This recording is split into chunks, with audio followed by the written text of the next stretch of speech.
السلام عليكم.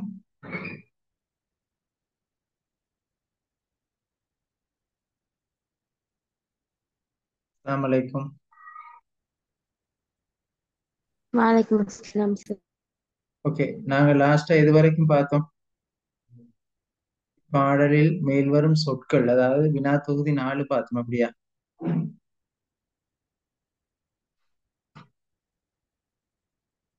பேசுங்க.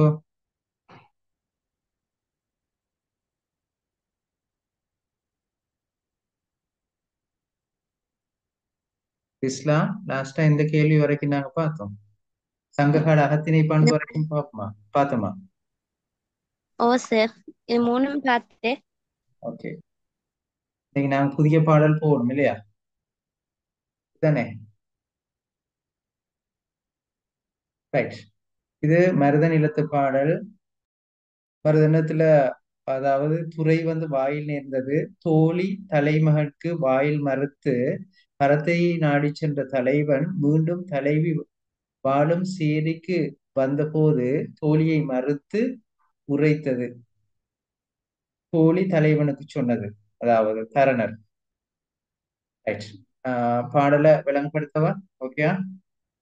வாரல் எம் சேரி, வாரல் எம் சேரி, தாரல் நின் தாரை அலர் ஆகின்றாள் பெரும காவிரி பலர் ஆடு பெருந்துறை மருதொடு பிணித்த ஏந்து கோட்டு யானை சேந்தன் தந்தை அரிய அம் புகவின் அம் தோட்டு வேட்டை நிறைய வெல்வாள் இளைய பெருமகன் அலிசி ஆற்காடு அன்ன இவள் களி தீர் மா நலம் தொலைந்தன கண்டே. இது சந்தி பிரிச்சு எழுதிருக்கிறீங்களா? நீங்க சந்தி பிரிச்சு எழுதிருக்கிறீங்களா பிள்ளை? சந்தி பிரிச்சு எடுத்து ஓ காட்டணுமா? சார்.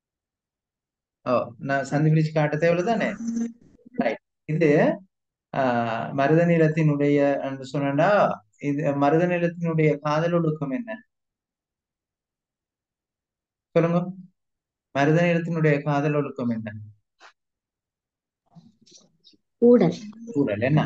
அப்ப தலைவன் பிரிந்து அதாவது தலைவியை அனுபவித்து சென்று மீண்டும் வருகின்ற பொழுது, அப்ப தலைவி தோழி கூற்றாக இது அமைந்திருக்கிறது.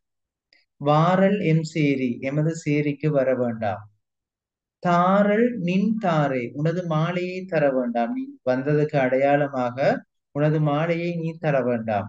அலர் ஆகின்றாள். அலர்ன்னு சொன்னா என்ன? பழிச்சொல் ஏற்படுகிறது. சரியா? பழிச்சொல் ஏற்படுகிறது. பெருமகனே, காவிரி பலர் ஆடு பெருந்துறை, காவிரி ஆற்றின் பலரும் நீராடுகின்ற பெரும் நீர்த்துறையில் மருதொடு பிணித்த, மருதமடும் மரத்திலே கட்டி வைத்த.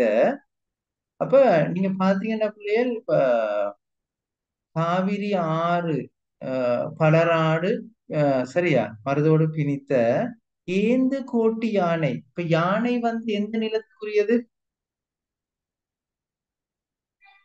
யானை மருத, சொல்லுங்க. யானை மருத நிலத்துக்குரியதா முல்லை நிலத்துக்குரியதா? முல்லை நிலத்துக்குரியது. அப்ப முல்லை நிலத்துக்குரிய யானை இங்க மருத நிலத்துல பேசப்பட்டிருக்கு. அதுக்கு ஏதாவது நாங்க சொல்லுவோமா? அது அப்படி பேசினா என்ன? சொல்லுங்க. திணை மயக்கம். Very good, very good. திணை மயக்கம் அங்கே. திணை மயக்கம் ஏகிறது. ஓகே, திணை மயக்கம் இருக்கிறது. ஏந்து கோட்டு யானை சேந்தன் தந்தை அழிசி, அதாவது சேந்தனுடைய தந்தையாகிய அலசி அரியல் அம்புகவின் கோட்டு வேட்டை நிறைய வெல்வாள் இளையர் பெருமகன். அப்ப அங்க அலசி பற்றியும் சொல்லப்பட்டிருக்குது, ஆற்காடு நகரம் பற்றியும் சொல்லப்பட்டிருக்கிறது. இதுல பொருள் உங்களுக்கு தெரியும்னு நான் நினைக்கிறேன். நீங்க அப்ப அந்த அளவுக்கு தெரியுமானா அந்த பொருளை பத்தி நான் பேச தேவையில்லை. அப்படித்தானே? கேள்விக்கு போகலாம். இல்ஹா. Okay sir. ஓகே, அது விளங்குது எனக்கு. ரைட். நான் டைம் வேஸ்ட் பண்ண தேவையில்ல தானே பிள்ளைகள்? பாருங்க, முதலாவது கேள்வி. இப்பாடல் இடம்பெறும் துறையை விளக்குக. துறை என்ன? இப்ப வாயில் நேர்ந்த தோழி தலைமகனுக்கு வாயில் மறுத்து அரத்தியிடம் சென்ற தலைவன் தலைவியிடம் வந்து, அதாவது கபாடம் கதவு கடை திறக்க கேட்டது. அப்ப தலைவி தலைவியிடம் தோழியிடம் வந்து கதவு திறக்க கேட்ட பொழுது வாயில் மறுத்த கூற்று. தோழி தலைமகனுக்கு வாயில் நேர்ந்தது, அதாவது தலைவன் தோழி ஊடல் கொண்டு கடை திறக்க மறுத்தது. சரியா? இதுதான் இதனுடைய துறை. ஓகேயா? அப்ப வாயில் நேர்ந்த கூற்றொன்று இருக்கு, வாயில் மறுத்த கூற்றொன்று இருக்குது. ஓகேயா? தலைமகன் வந்து வாயிலை அடைந்தது ஒன்று, ரெண்டாவது என்ன, அந்த வாயிலை திறக்காமல் மறுத்தது ஒன்று. ரெண்டும் இதுல இருக்கின்ற துறையாக நாங்க சொல்ல வேண்டும். எழுதி கொள்றீங்களா? அது விளைஞ்சுதான் உங்களுக்கு. ஓகே. சார் சொன்னது சார்ட் சொல்லுங்களேன். இப்ப இதுல துறையாக ரெண்டு விஷயம் சொல்லப்பட்டிருக்கு பிள்ளைகள். இது மருத நிலத்தினுடைய ஒரு பாடல் தானே, மருத நிலத்தினுடைய ஊடல் கூறுகின்ற ஒரு பாடல். ஒன்று வந்து பாருங்க, தோழி தலைமகனுக்கு வாயிலை மறுத்து கூறினது ஒன்று. அப்ப அதாவது தோழி தலைமகனுக்கு வாயில் மறுத்து பரத்தியிடம் சென்ற அந்த தலைவன் மீண்டும் வந்ததை அவர் கதவு திறக்க கேட்டது ஒரு விஷயம். ரெண்டாவது விஷயம் என்னன்னா, தோழி வந்து வாயிலை மறைத்தது, அதாவது இந்த கதவை திறக்க முடியாது என்று மறுத்தது ரெண்டாவது விஷயம். இந்த ரெண்டும் தான் இதனுடைய துறை. தலைவன் கதவை திறக்க சொல்லி கேட்டதும் தோழி கதவை திறக்க மறுத்தது. ஓகேயா? விளைஞ்சுதா? ஓ சார். ரைட், எழுதி கொள்ளுங்க அவசரமா.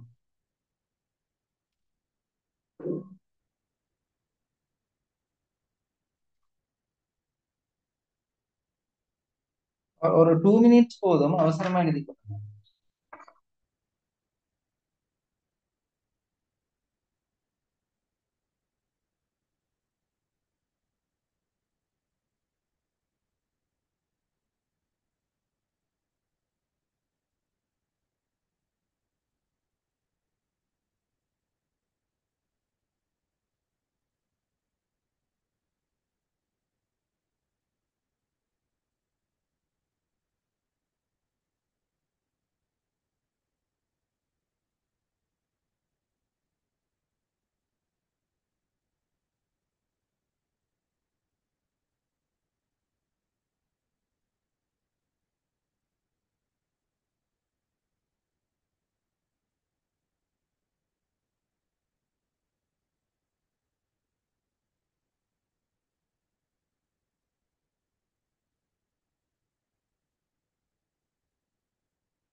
எழுதிட்டீங்கன்னா ஹேண்ட் ரைஸ் பண்ணுங்க பிள்ளைகள்.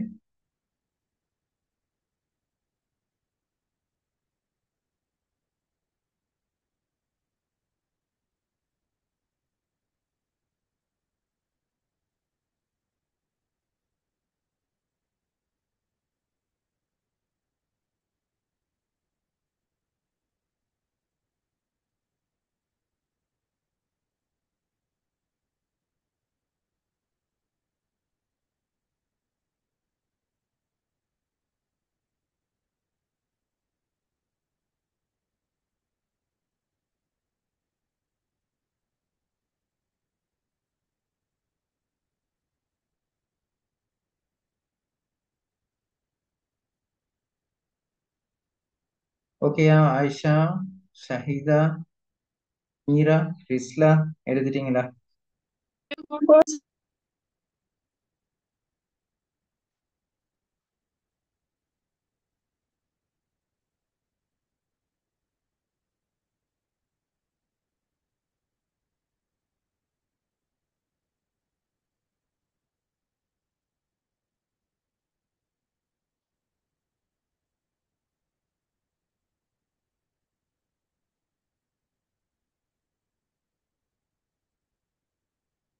Right, okay. ரெண்டாவது பாடல பாருங்க. இதுல 4 பாயிண்ட்ஸ் உள்ளடங்க வேணும், மறந்துடக்கூடாது. ரெண்டாவது கேள்விய, இப்பாடலினூடாக தோழி தலைவனுக்கு உரைக்கும் செய்திகள் யாவை? கொண்டு வந்து, தலைவியின் குற்றமற்ற அழகு நலன்கள் தலைவனாகிய நீ பரத்தையிடம் சென்றதால் அவள் இழந்து போனாள். அதாவது தலைவன் பரத்தையிடம் சென்றதனால தலைவியினுடைய அழகு கெட்டு போனதுன்றது ஒரு விடயம். ரெண்டாவது, அழகுள்ள தலைவியை விட்டு நீ பரத்தையிடம் சென்றதால நீ என்ன நலனை கண்டாய், என்ன நன்மையை கண்டாய் என்று கேட்டது ரெண்டாவது விடயம். ஒன்னாவது, மூன்றாவது என்ன, நீ சேரி பக்கம் இனி வரக்கூடாது, நீ வருவதற்கு அடையாளமாக தரக்கூடிய உனது மாலையை தருவதை நீ நிறுத்திக்கொள் என்று சொல்லி ஊடலை வெளிப்படுத்தியது மூணாவது விஷயம். நாலாவது, தலைவி ஊரவரின் பழிச்சொல்லுக்கு அஞ்சியதாக குறிப்பிட்டது. இந்த 4 விடயம் உள்ளடக்கப்பட வேணும். கேள்வி என்னடா பாருங்க, இப்பாடலூடாக தலைவனுக்கு உரைக்கும் செய்திகள் யாவை? 4ம் இருந்தா தான் உங்களுக்கு 4 பாயிண்ட்ஸ் கிடைக்கும். அவசரமா எழுதி கொள்ளுங்க. ஓகே.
ஓகே பிள்ளைகள்.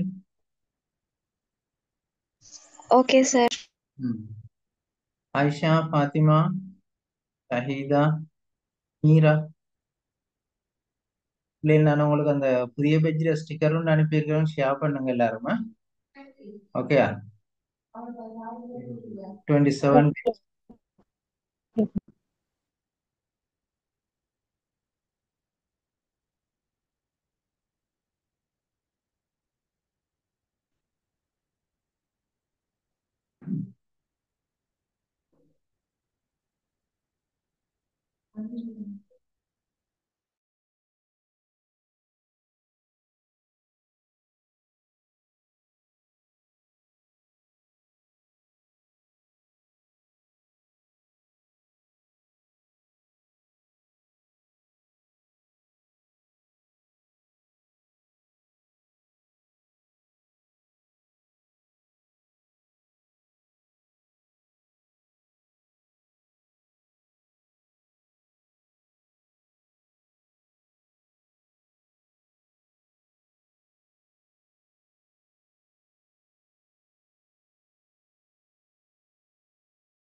சரியா பிள்ளைகள்? அடுத்தது பாருங்க. இச்செய்யுளில் வெளிப்படும் பழந்தமிழ் இலக்கிய மரபுகள் கண்டா இங்க சங்ககால இலக்கிய பண்புகளை தான் நான் கேட்டிருக்கிறாங்க. அப்ப இதுல பாருங்க, பழந்தமிழ் இலக்கிய மரபுகள் என்ன சொல்லப்பட்டிருக்குண்டு. மருத நிலத்துக்குரிய ஊடல் ஒழுக்கம் இங்க கையாளப்பட்டிருக்கு. தோழி கூற்றாக பெயர் சுட்டாத மரபாக இது அமைந்திருக்கிறது. கருப்பொருளுடனான மருத மரம், யானை, ஆற்காடு நகரம், மற்றது சேரி என்பன இங்க கூறப்பட்டிருக்கு. அகத்திணைக்குரிய இப்பாடல் சேத்தன், அலிசி ஆகிய இரு மன்னர்கள் வீரம் இங்க சொல்லப்பட்டிருக்கிறது. குறிஞ்சி திணைக்குரிய கருப்பொருளாகிய யானை மருத திணைக்குரிய குறிப்பிடப்பட்டதனால இங்க திணை மயக்கம் காணப்படுகிறது. குறிஞ்சி நிலத்து யானை மருத நிலத்து மருத மரத்தில் கட்டப்பட்டிருக்கின்றது போல் இருக்கிறது என்பதன் ஊடாக இங்கு தலைவியினுடைய அந்த செயற்பாடு, அந்த பரத்தையினுடைய செயற்பாடு, அதாவது அந்த நீர்ல எல்லாரும் ஆஹ் குளிப்பது என்றது அந்த உள்ளுருவமாக கையாளப்பட்டிருக்கிறத நாங்க பார்க்கலாம். அந்த பொதுவான நீர்நிலையில் எல்லாரும் குளிக்கிறாங்க, அதே போல பரத்தேர் வீட்டுக்கு எல்லாரும் போறாங்க என்று அந்த உள்ளுருவமும் இங்கு கையாளப்பட்டிருக்கிறத நாங்க பார்க்கலாம். இதை தொகுத்து அவசரமா எழுதி கொள்ளுங்க பிள்ளைகள். இதுல ஏதாவது டவுட் இருந்தா கேட்டுக்கொள்ளுங்க.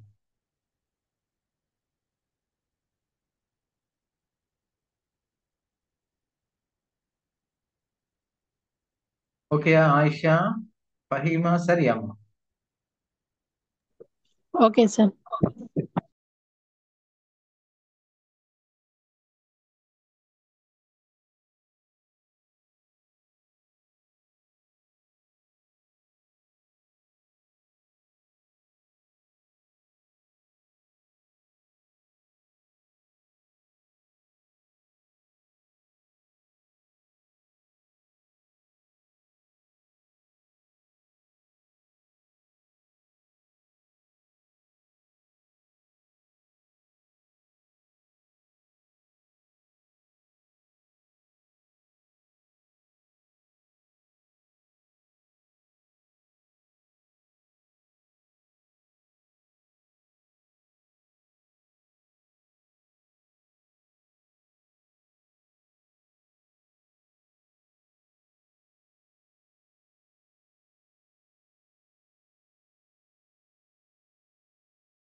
எழுதி முடிச்சவங்க ஹேண்ட் ரைஸ் பண்ணுங்க பிள்ளைகள்.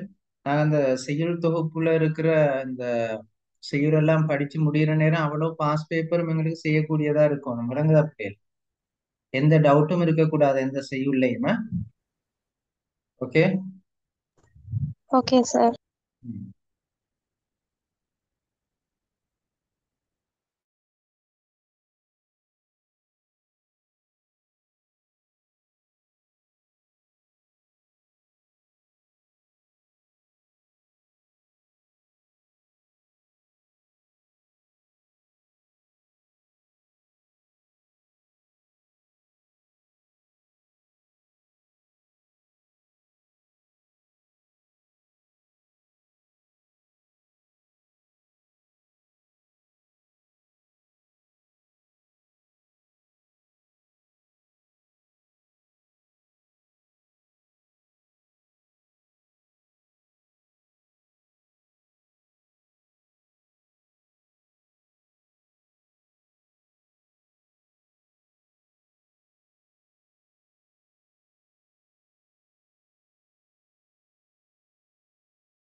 ஃபஹிமா, ஷஹிதா, மீரா எழுதிட்டீங்களா மகள்?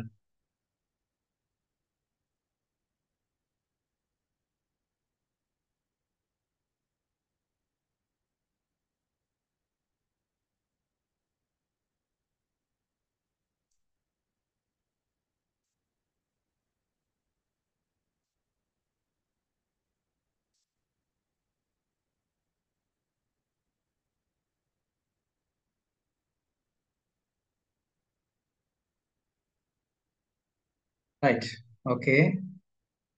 நாங்க அடுத்த செட் கேள்விக்கு போவோம். இதுல இன்னும் 2 பாயிண்ட்ஸ் இருக்கு பிள்ளைகள் பாருங்க.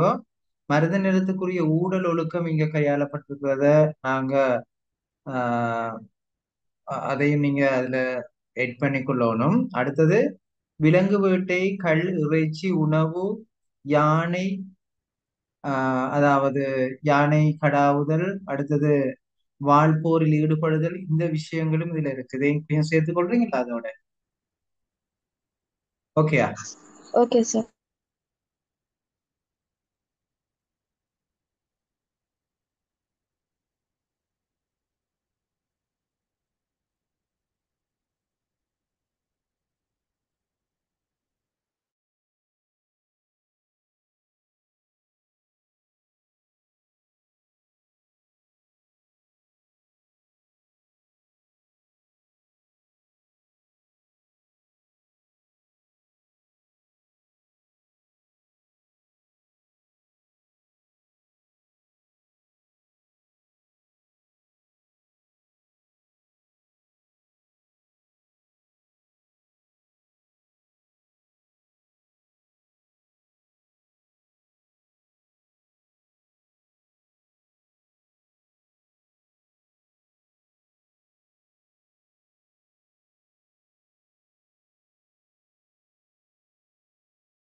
எழுதிட்டீங்களா பிள்ளைகள்? ஓகேயா?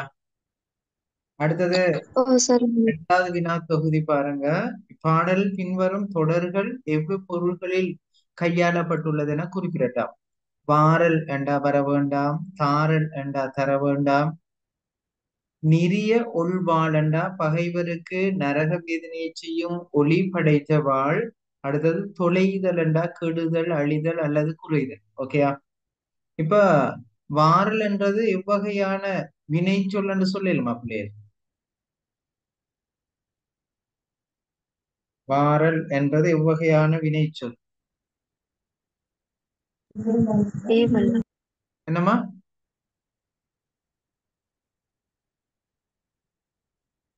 விலங்கல் எனக்கு.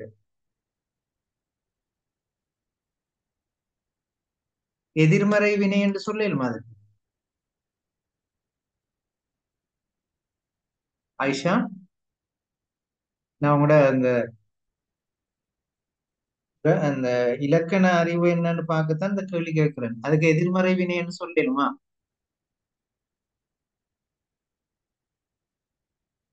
பகிமா சொல்லுங்களேன். ஓ சரி சொல்லு. கிராமர் எப்படி உங்களுக்கு ஓகேயா என்ன மாதிரி போகுது?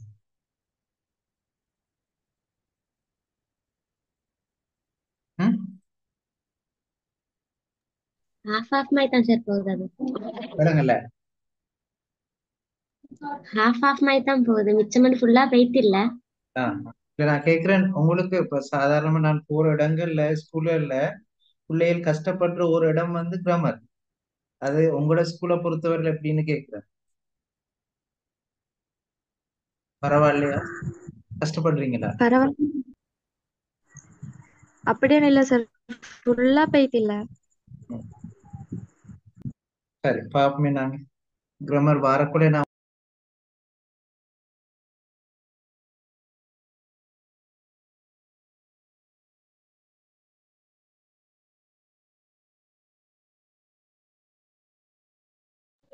Sir,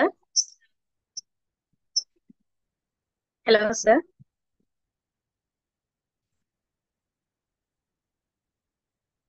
சொல்லுங்க.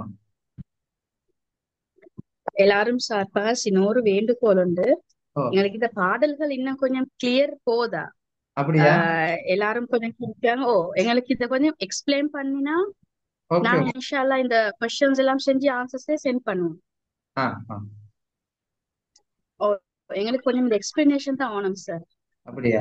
நீங்க அப்படி ஒண்ணு நினைக்காம எங்களுக்கு அப்படி எக்ஸ்பிளனேஷனோட தரேன். ஓ, இல்ல மேலும் நான் நினைச்சேன் இந்த மாதிரி என்ன உங்களுக்கு இந்த பாடல் கிளியர்னு தான் நினைச்சேன். அதான் நான் கேட்டுக்கொண்டேன் திருப்பி திருப்பி. Right. அப்ப இதுல என்ன விஷயம்னா, நான் ஃபர்ஸ்ட்ல இருந்து ஒருக்கா பாக்குறேன். நீங்க உங்களோட தேவையை நீங்க சொல்லுங்கம்மா. நான் ஒன்றும் நினைக்க மாட்டேன். என்ன உங்களுக்கு டீச் பண்ண தானே நான் இந்த ப்ரொஜெக்ட் எடுத்திருக்கிறேன். நான் இது கிளாஸ் நினைக்கல, இது ஒரு ப்ரொஜெக்டா தான் நான் நினைக்கிறேன். ப்ரொஜெக்ட்னு சொன்னேன்னா நீங்க ஒரு கட்டாயம் ஒரு அவுட்புட் ஒன்றுக்கு வரணும். ரைட். இதுல சொல்லப்படுற விஷயம் என்னன்னு சொன்னா, இப்ப இது மருத நிலத்து பாடல் தானே மகள். மருத நிலத்து தலைவன் என்ன செய்யறான்டா, தலைவிய சந்திக்க வராம பரத்தையர் வீட்டுல தங்கி இருக்கிறான். அது ஓகேயா? சரியா? ஓகேயாம்மா. பரத்தையர் வீட்டுல தங்கி இருக்கிறான், அது கிளியரா உங்களுக்கு? திருப்பி தலைவிய நாடி வரான். நாங்க ஓயல்ல ஒரு பாடல் பார்த்தோம் இதே மாதிரி, உங்களுக்கு ஞாபகமா? ஒரு குறுந்தொகை பாடல். நான் பேசுறது கேக்குதா பிள்ளை? மீரா? ஓ சார் கேக்குது. ரைட். அப்ப அந்த குறுந்தொகை பாடலும் நாங்க ஓயில படிச்ச ஞாபகம் இருக்கா? தோழி வாயில் மறித்தது என்று சொல்லி. பேசுங்க, என்னோட பேசினாதான் நான் உங்களுக்கு கிளியர் ஆகும்.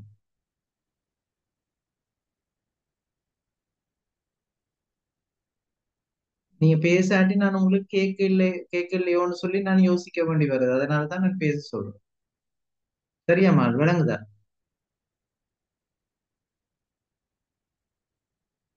ம். கேட்க இல்லையா நான் பேசுறது? கேக்குதா? கேக்குது சார். ரைட். கேட்கல சார். இப்போ ஓகேயா? நான் பேசுறது கேக்குதுன்றாக்கள் கொஞ்சம் ஹேண்ட் ரைஸ் பண்ணுங்க. நான் பேசுறது கேக்குதுன்னு சொல்றாங்க, கொஞ்சம் ஹேண்ட் ரைஸ் பண்ணுங்க. ரிஸ்லா ஓகேயா? Right, okay, good. அப்ப இது எப்படின்னா ஒரு மருத நிலத்து பாடல். உங்களுக்கு தெரியும் மருத நிலத்தினுடைய ஒழுக்கம் வந்து ஊடல் என்று சொல்லுவோம் நாங்க. அதாவது காதல் ஒழுக்கம் ஊடல் என்று சொல்லுவோம். இப்ப தலைவன் வந்து பரத்தையை நாடி சென்றிருக்கிறான், திரும்பி வருகிறான். திரும்பி வருகின்ற பொழுது தோழி வாயில் மறைக்கிறான். வாயில் மறைச்சு என்ன சொல்றான்டா, வாரல் எம் சேரி, எமது சேரிக்கு வர வேண்டாம். சேரி என்ன உங்களுக்கு தெரியும் தானே பிள்ளையே? மக்கள் என்ன நெருக்கமாக வாழுகின்ற இடத்தை நாம சேரி என்று சொல்லுவோம். எங்களது சேரிக்கு நீ வர வேண்டாம். தாரல் நின் தாரை, உனது மாலையை நீ தர வேண்டாம். சரியா? நீ மாலையையும் தர வேண்டாம். மாலை கொடுக்கப்படுறது என்னத்துக்காக பிள்ளையே? அது தெரியுமா உங்களுக்கு? சொல்லுங்க. நீங்க யாரோ பேசுறீங்க, பேசும்போது ஓப் பண்றீங்க மைக்க. சொல்லுங்க, என்னத்துக்காக வேண்டி மாலை கொடுக்கப்படுறதுன்னு தெரியுமா? திருமணத்திற்காக சார்? இல்ல, மாலை கொடுக்குறேன்டா எப்படியாண்டா, இப்ப தலைவன் தான் வந்திருக்கிறேன் என்பதனை தலைவிக்கு அறிவிப்பதற்காக தோழியிடம் கொடுக்கப்படுவதுதான் மாலை. ஓகேயா? அவர் தான் வந்திருக்கிறேன் என்று சொல்லி அவர் நேரடியா வீட்டுக்கு வர மாட்டாரே, அவர் ஏதோ ஒரு இடத்துலதான் சந்திப்பார் தலைவியை. தான் வந்திருக்கிறேன் என்பதனை அறிவிப்பதற்காக கொடுப்பதுதான் அந்த மாலை. ஓகேயா? சரியா? மற்றது சேரி என்று சொல்றது மக்கள் தொகையாக கூட்டமாக வாழ்கின்ற இடம். அப்ப தலைவன் என்ன செய்யறாரு, இந்த தலைவியை களவாக சந்திக்கிறதுக்கு இந்த சேரிக்கு வாராரு. அந்த சேரிக்கு வாருகின்ற செய்தி இது இப்ப எல்லா இடத்துலயும் பரவி போயிருக்கிறது. ஆகவே இவர் இப்ப பரத்தேர் வீட்டுக்கும் போறாரு தானே. போயிட்டு வருகின்ற பொழுதுதான் சொல்றாரு, நீ எங்களுடைய சேரிக்கு வர வேண்டாம், உனது மாலையையும் நீ தர வேண்டாம். அது ஓகேயா? அடுத்தது பாருங்க, காவிரி ஆற்றினுடைய பலரும் ஆடுகின்ற பெருந்துறை, பலரும் நீராடுகின்ற பெருந்துறை. காவிரி ஆற்றுல எல்லாருமே நீராடுவாங்க தானே. அவ்வாறான பெரு நீர்த்துறையில மருதோடு பிணித்த, மருத மரத்திலே இங்க யானை கட்டப்பட்டிருக்கிறது. ஓகே. மருத மரத்துல யானை அதாவது எல்லோரும் குளிக்கின்ற இடத்துல மருத மரத்துல யானை கட்டப்பட்டிருக்குன்னா என்ன அர்த்தம்னு சொன்னா பிள்ளைகள், அங்கே பரதீர வீட்டுக்கு இவர் போறத எல்லோருமே காண்கிறார்கள் என்றதை அங்கு குறிப்பாக உணர்த்துகிறது அந்த விஷயம். ஏந்து கோட்டி யானை, அதாவது அந்த அந்த தந்தங்களை உடைய யானையை சேந்தன் என்ற அந்த சேந்தனுடைய தந்தை அலிசி என்பவன் என்ன செய்யவான், அங்க அந்த யானையை கட்டி வைத்திருக்கிறான். கோட்டி யானை, உயர்ந்த கொம்பினையுடைய யானையை சேந்தன் என்பவன் கட்டினான். சேந்தவன் கட்டி இருக்கிறானா, சேந்தன் என்ற மன்னன். அவனுடைய தந்தை யாரு, அலிசி என்பவன். அலிசி என்பவன் எப்படியாம், சரியா, சேந்தனுடைய தந்தை அலிசி அரியல் அம்புகவின், அதாவது அவன் எப்படி செய்வானாம் பாருங்க, அரியல் அம்புகவின், அதாவது கல்லாகிய உணவையும், அரியல்னு சொல்றது கல், கல்லாகிய உணவையும் தோட்டு, தோட்டுகள் வேட்டை, அழகிய விலங்கு தொகுதிகளையும் அவன் வேட்டையாடுவானாம்.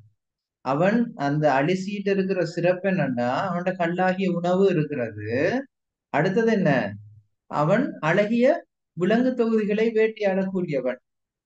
நிறைய உள்வாழ் இளையர், அதாவது நரகத்தை போன்ற துன்பத்தை தருகின்ற ஒளி பொருந்திய வாழ் ஏந்திய இளைஞர் கூட்டமும் அவன்கிட்ட இருக்கிறதா. இதெல்லாம் யாருடைய பெருமை? கல்லாகிய உணவை வைத்திருப்பவன், அழகிய விலங்கு தொகுதிகளை வேட்டையாடக்கூடியவன். அடுத்து என்ன, நரக வாழ்வை போன்ற துன்பத்தை தருகின்ற ஒளி பொருந்திய வாளை அவன் கையிலே வைத்திருக்கிறான். அப்படிப்பட்டவன் தான் யாரு, இந்த அலிசி. அலிசியினுடைய பெருமைகள் விளங்கிச்சுதாப்ப. தரப்போற கேள்வி தொகுதிகள் தான் நான் சொல்றேன். இப்ப அலிசியினுடைய பெருமையை கேட்டு ஒரு கேள்வி வரலாம். ஓகே, கிளியரா? ஓ சார், கிளியர்.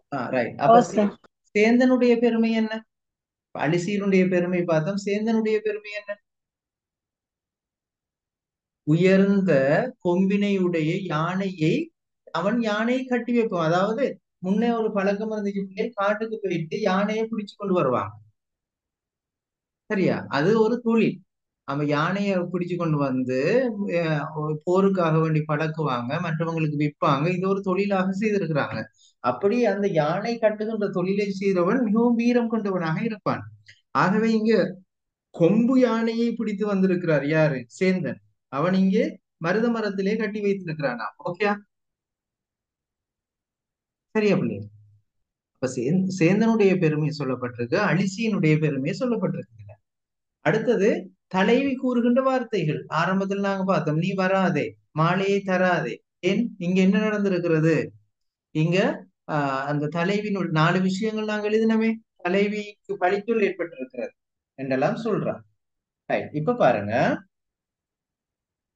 ஆற்காடு இன்ன நகரம், அதாவது அப்படிப்பட்ட அந்த இந்த அலிசி என்பவனது எல்லா நலங்களும் சிறந்து விளங்குகின்ற ஆற்காடு நகரம் போன்றது இவனுடைய அழகு. விளைஞ்சுதா? அப்ப அந்த அலிசியினுடைய அந்த ஆற்காடு நகரத்தை எதுக்கு ஓமிச்சிருக்கிறாங்க? ஆப்பிளே, அலிசியினுடைய ஆற்காடு நகரம் எதற்கு ஓமிக்கப்பட்டுள்ளது? தலைவியினுடைய அழகு நலங்களுக்கு. எந்த குறையும் இல்லாத அந்த ஆற்காடு நகரம் போல எந்த குறையுமற்றவள் தான் இந்த இளமை பொருந்திய அழகு கொண்ட இந்த தலைவி என்று சொல்லப்பட்டது. அப்ப உங்களுக்கு இன்னொரு கேள்வி கேட்கலாம், தலைவியினுடைய அழகு எதற்கு ஓமிக்கப்பட்டுள்ளது, அது எவ்வாறு கூறப்பட்டுள்ளதுன்னு கேட்டா, அந்த ஆற்காடு நகரத்துக்கு ஓமிக்கப்பட்டுள்ளது. அதனுடைய சிறப்புகளை நீங்க சொல்லணும். ஓகேயா? சரி, ஓகே சார். எனக்கு சொல்லுங்க, ஆற்காடு நகரத்துக்குரிய சிறப்புகள் என்னன்னு சொல்லுங்க இப்போ. அப்படி கேட்டா என்ன சொல்ல போறீங்க? ஆற்காடு நகரத்தின் சிறப்புகள் என்னன்னு கேட்டா என்ன சொல்ல போறீங்க? அது அலிசியை தலைவனாக கொண்ட நகரம். வேற என்ன சொல்லலாம் அதுல? அங்க கல்லாகிய உணவு இருக்கிறது. மற்றது என்ன? விலங்கு தொகுதிகள் அங்கே வேட்டையாடப்படுகின்றன. மற்றது என்ன? நரக துன்பத்தை தருகின்ற வாழேந்தி இளைஞர் கூட்டம் அங்கே இருக்கிறது. சொல்லலுமா இல்லதான்? அப்ப அப்படித்தான் மாத்தி மாத்தி உங்களுக்கு கேள்வி கேட்பாங்க. எந்த கேள்வி கேட்டாலும் நீங்க அந்த அந்த தன்மைக்கு ஏற்ற மாதிரி சொல்ல தெரிய வேணும். அப்ப அரிசியினுடைய பெருமை என்னன்னு கேட்டாலும் நீங்க சொல்ல தெரியணும். ஆற்காடு நகரத்துல பெருமை என்னன்னு கேட்டாலும் சொல்ல தெரிய வேணும். ஓகே அப்படின்னு கிளியரா? சரியாமா? ரைட். அப்ப என் சேரி மாறல், எங்களது சேரிக்கு நீ வருவதை தவிர்ப்பாயாக. நின் தாரல், அதாவது உனது மாலை நீ தராதே, பழிச்சொல் ஏற்படுகிறது. இப்ப இந்த பாடல்ல இருக்கிற பிரதான கேள்விகள், அதாவது நீங்க எதிர்பார்க்கக்கூடிய விஷயங்களை நான் சொல்றேன். இதனுடைய துறை உங்களுக்கு தெரியணும். அடுத்தது என்ன? இங்க தலைவி தோழி கூறுகின்ற வார்த்தைகள் உங்களுக்கு தெரியணும். ஆற்காடு நகரத்தின் சிறப்பு தெரியணும். அடுத்து அலிசியினுடைய சிறப்பு தெரியணும். சேந்தனுடைய சிறப்பு தெரியணும். அப்ப சேந்தன் அந்த யானையை பெருந்துறையில கட்டி வைப்பதனூடாக வெளிப்படுகின்ற உள்ளுரை ஓமம் உங்களுக்கு தெரியணும். விளங்கிச்சுதா பிள்ளை? ஓகேயா? இப்ப இந்த பாடல் கிளியர் என்று சொல்றார்கள், கையை வைத்துங்க. பாடல் கிளியர் என்று சொல்றார்கள்.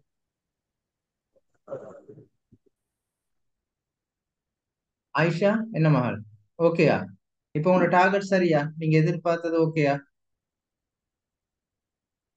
பேசுங்க. சார், அம்மா, இப்ப எல்லாரும் சொல்லி வந்து இப்ப நாங்க இந்த படிக்கிய பாடல் அதுட கொஸ்டின்ஸ வந்து கொஞ்சம் விளங்கப்படுத்த சொல்லி அதுக்கு பிறகு அதே குரூப்ல போட சொல்லி ஏண்டா அப்புறம் அவங்க எழுதி குரூப்ல போட்டோ போடாம எல்லாரும் அந்த அன்டைமுக்கு விலங்க எடுக்கிறதுக்கு ஏழ்மை இல்லாததுன்னு பார்த்து அந்த கேள்வியில நீங்க அப்படி போட கொஞ்சம் சொல்றீங்க அப்படியா? பாடல்களை விளங்கப்படுத்தி கேள்வியில போட்டால் போதும் அப்படியா? போட்டு இப்ப நாங்க குரூப்ல போட்டோவே போடு, அப்புறம் நாங்க எழுதி போட்டு குரூப்ல போட்டோவே போடு போட்டு இதுல என்ன விளைவிக்கன்னா அப்ப இந்த எழுகின மாதிரி நீக்கும் எல்லாருக்கும் விலங்கெடுத்த மாதிரி நீக்குமே சார். சரி, ஓகே ஓகே, ரைட். ரைட். இப்ப நான் கடைசி வரைக்கும் இந்த இந்த செய்யுள் வெளிப்படுத்தும் பழந்தமிழ் இலக்கிய மரபுகள் எழுதினேன் தானேமா? எழுதிட்டேன் தானே? அது ஓகே. அடுத்தது இந்த இப்பாடல் பின்வரும் தொடர் இப்ப பொருள் வந்திருக்கிறதும் ஓகே. இப்ப நான் இதை விளங்கப்படுத்திட்டு உங்களுக்கு அந்த பிடிஎஃப் போட சொல்றீங்க அப்படியா? ஓ போட்டா ஓகே, பிறகு அதே பிறகு நான் எல்லாரும் கொஞ்சம் விளக்கி எழுதுக. அப்படி ரைட். இருந்தா கொஞ்சம் நான் எழுதி இல்லாது இன்னொருத்தர் எழுதிந்தா அதை கொஞ்சம் பார்த்து கொஞ்சம் விரிவா எப்படின்னு எங்களுக்கு எழுதிய மாதிரி மெத்தட் விளங்குமே சார். சரி சரி, ஓகே. ஆயிட்டா எல்லாரும் சரி ஓ சரி, நாங்க ட்ரை பண்ணுவோம். அப்படியே அந்த அப்படி போறது சரியான நான் கொஞ்சம் இந்த பாடல போய் பார்ப்போம்.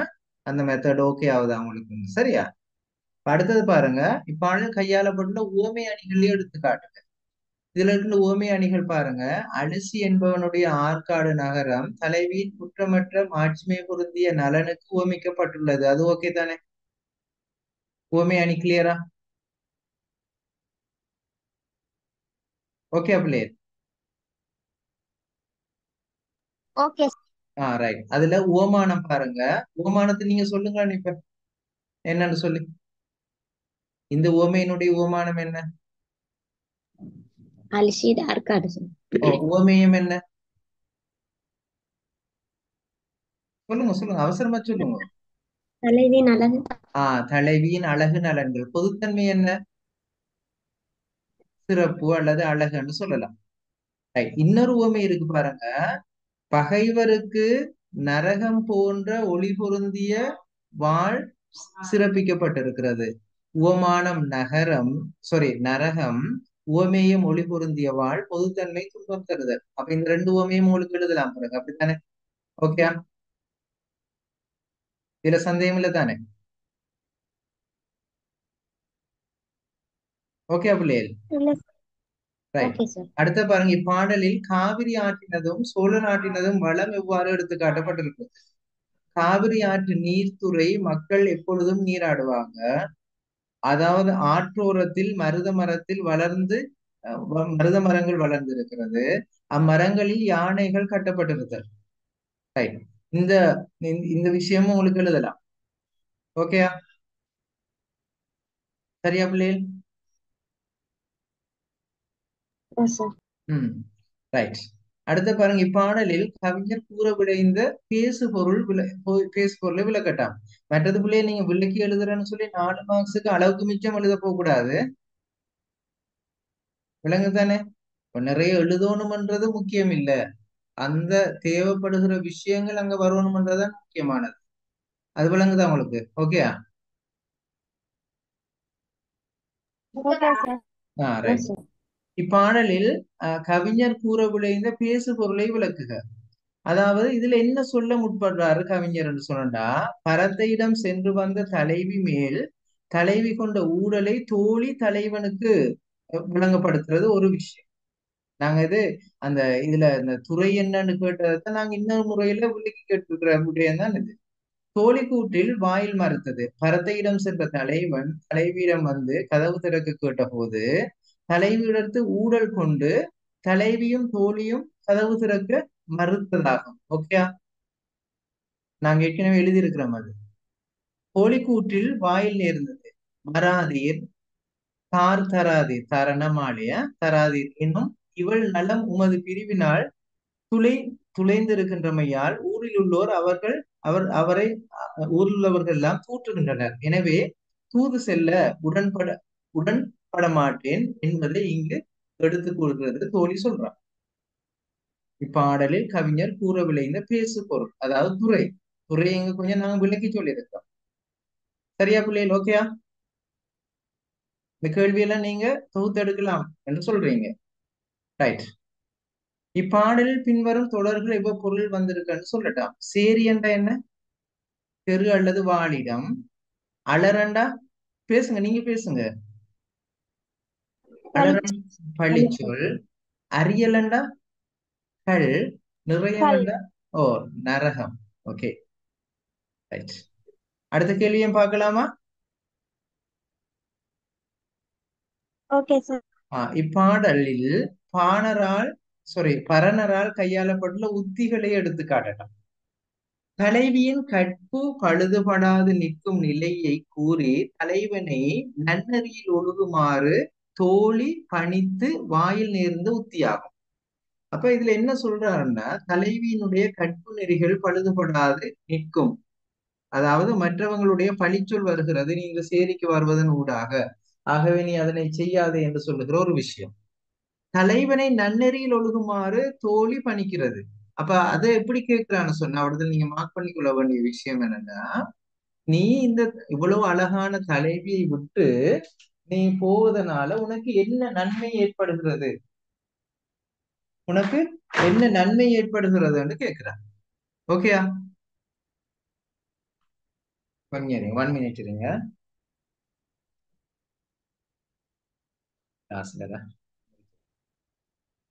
சரியா பிள்ளையே?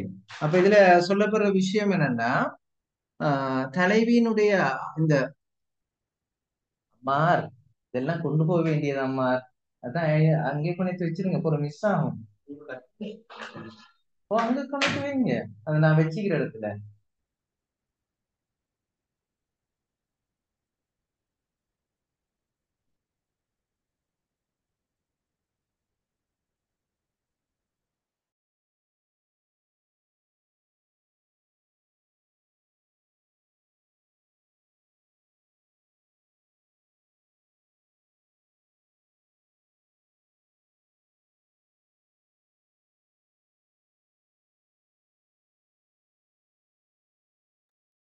சரியா? ஓகே பிள்ளைகள், ரைட்.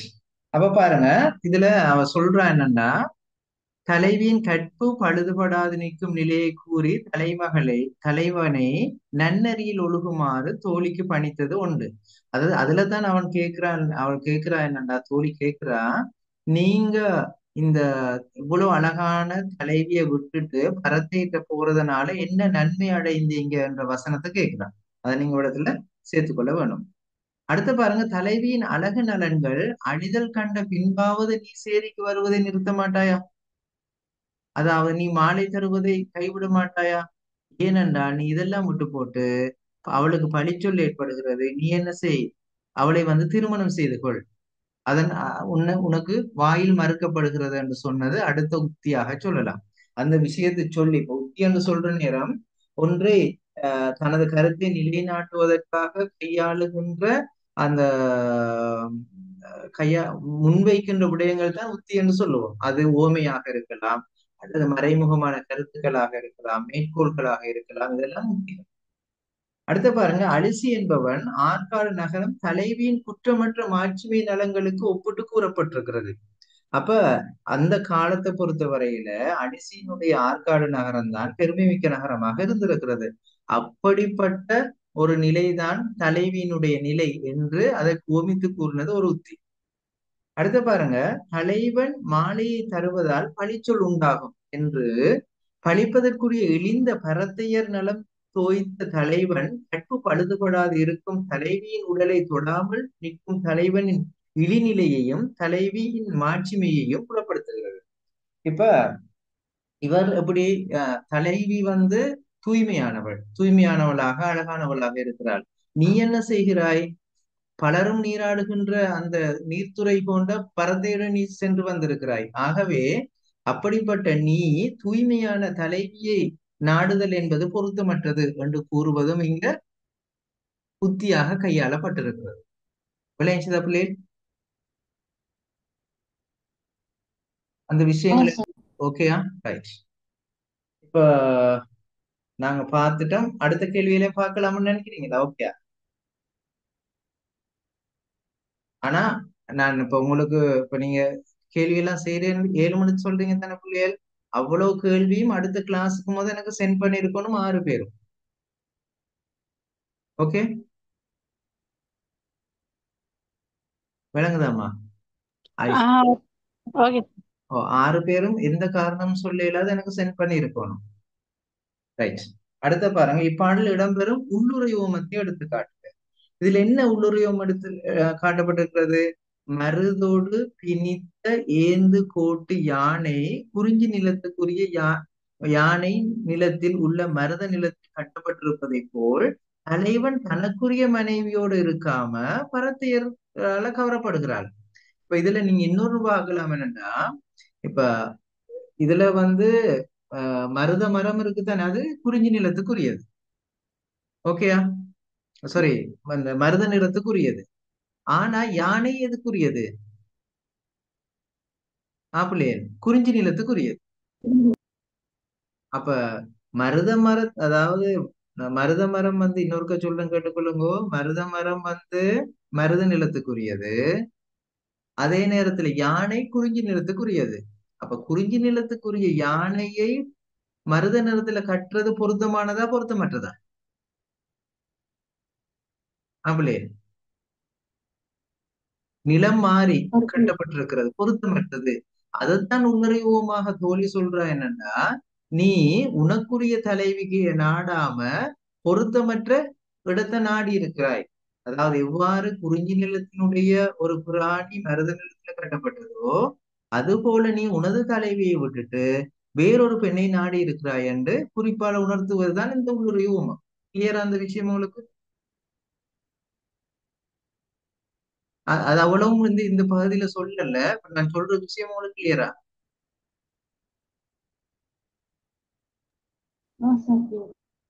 என்ன சொல்லுங்க ஜெய்னப், ஷஹீதா, மீரா, ஓகேயா? விளைஞ்சு அந்த அந்த விஷயம் விளைஞ்சு. Okay, right. அடுத்ததுக்கு போறோம் பாருங்க. அலிசி சேந்தன் ஆகிய மன்னர்கள் பற்றி இப்பாடலில் குறிப்பிடப்பட்ட செய்திகளை எடுத்து காட்டுக. அலிசி எனும் மன்னன் பற்றிய செய்திகள் என்ன? சேந்தனின் தந்தையாக விளங்குபவன், அதாவது சோழ குலத்துக்குரியவனான இவன் பெரும் படை தலைவனாக இருக்கிறான். இவன் கல்லை விரும்பி உண்பவன், விலங்கு கூட்டங்களை வேட்டையாடுபவன், இளம் வீரர்களுடைய தலைவன், பகைவரை அழிப்பதற்காக ஒளி பொருந்திய வாளினை உடையவன். இத்தகைய அவனது எழில் நிறைந்த நகரானது ஆற்காடு நகராக விளங்குகிறது. இவ்வளவும் என்ன? அலிசி, சேந்தன் ஆகியவர்களுடைய ஆஹ் ஆகியவர் பற்றிய குறிப்புகளாக சொல்லப்பட்டிருக்கு. அடுத்த பாருங்க, சேந்தன் பற்றிய செய்திகள் ஏற்கனவே நான் உங்களுக்கு ஞாபகப்படுத்தினேன். யானையை பிடிப்பதில் கை தேர்ந்தவன், சோழர்களுக்காக காவிரி பெருந்துறை அருகே யானைகளை வசப்படுத்துபவன், கொடை பெருனராகிய கடிய நெடு வேட்டுவன் போல ஒரு படைத்தலைவன். இது ஏற்கனவே நேரடியாக உங்களுக்கு தரப்படாட்டியும் இந்த விஷயத்தை நீங்க சொல்லலாம். கொடை பெருனராகிய கடிய நெடு வேட்டுவன் போல் ஒரு படைத்தலைவனாக இருக்கிறான் என்று சொல்றது. அடுத்து செய்யுள் புலப்படுத்தும் சங்ககால பண்புகள். சங்க தமிழர் விலங்குகளை வேட்டையாடுகிறார்கள், இறைச்சியையும் கல்லையும் உணவாக கொள்கின்றார்கள், வீரர்கள் யானையை வசப்படுத்தி பிடிப்பர், பகைவருடன் வாழ் போரிட்டு வெல்வர். இதெல்லாம் சங்க காலத்தினுடைய குறிப்புகளாக இங்க தரப்பட்டிருக்கு. சரியா? அடுத்தது வினா தொகுதி 5 பார்த்துருவோமா பிள்ளைகள்? ஓகேயா? சொல்லுங்க ஜெய்னம்.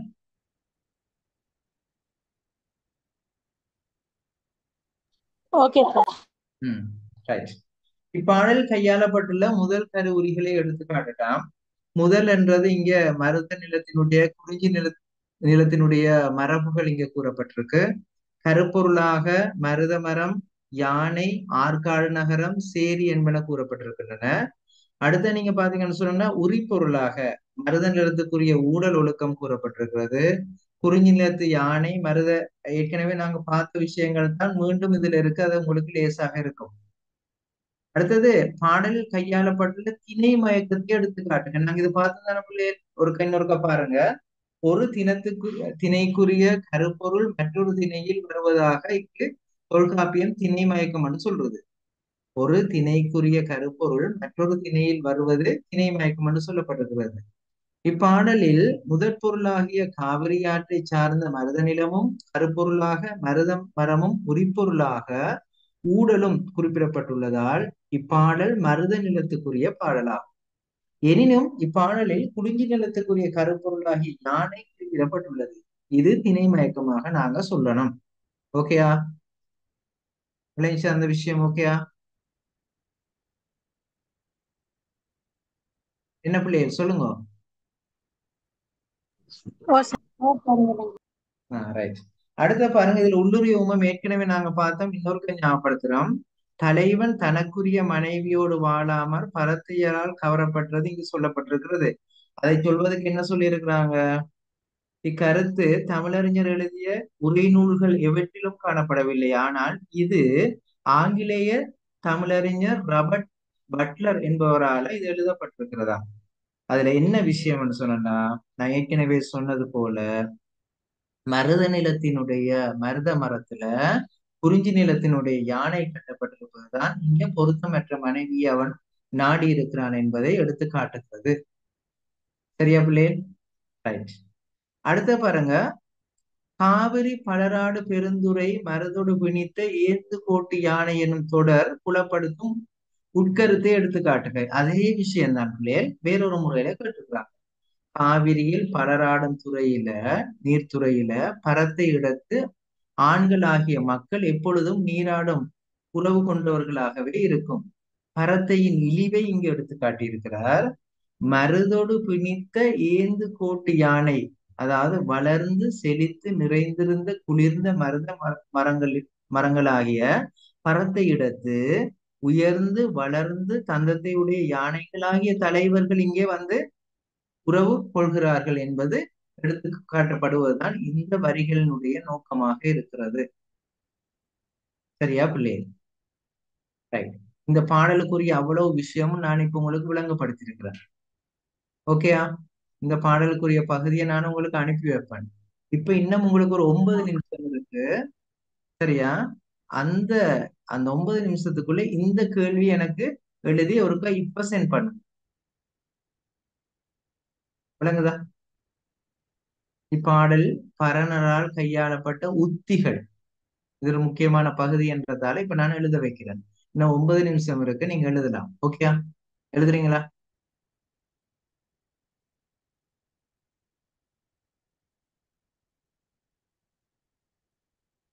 என்ன ஃபஹீமா, ஷஹீதா, இப்படி இப்படி போறது உங்களுக்கு நான் ஸ்பீட் மாதிரி இருக்கா இல்லாட்டி ஓகே சார். விளங்குதா? சொல்லுங்க பிள்ளை. பாஸ் கூட மாதிரி இருக்கா? இல்ல அப்படி சார். இல்ல சார். Okay, right.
ஓகே பிள்ளைகள், நான் உங்களுக்கு இந்த பிடிஎஃப் போட்டிருக்கிறேன். நீங்க எழுதி முடிக்கலன்னு நினைக்கிறேன். அப்ப அந்த பிடிஎஃப் பார்த்து நீங்க எழுதுங்க. ஆஹ் நீ நீங்க படிச்சு கொண்டு போறது கட்டாயம். எந்த நோக்கம் வந்து அவ்வளவு பேருக்கும் எல்லாம் விளங்கணும்னு சொல்லி. ரைட், அதை உங்களுக்கு கிளியரான பார்த்துக்கொள்ளுங்க. பிடிஎஃப் அனுப்பியிருக்கிறேன். உங்களுக்கு அடுத்த கிளாஸ் இன்ஷா அல்லாஹ் வியாழக்கிழமை நடக்கும், அப்படிதானே? அப்படியே. ஓ சார். ரைட். அப்ப எனக்கு புதன்கிழமைக்கு நீங்க எல்லாரும் இதை அனுப்பிட வேணும். ஓகே, நாளைக்கு நாளெல்லாம் லீவு தானே உங்களுக்கு இன்ஷா அல்லாஹ். ரைட், அஸ்ஸலாமு அலைக்கும். வலைக்கும் சலாம்.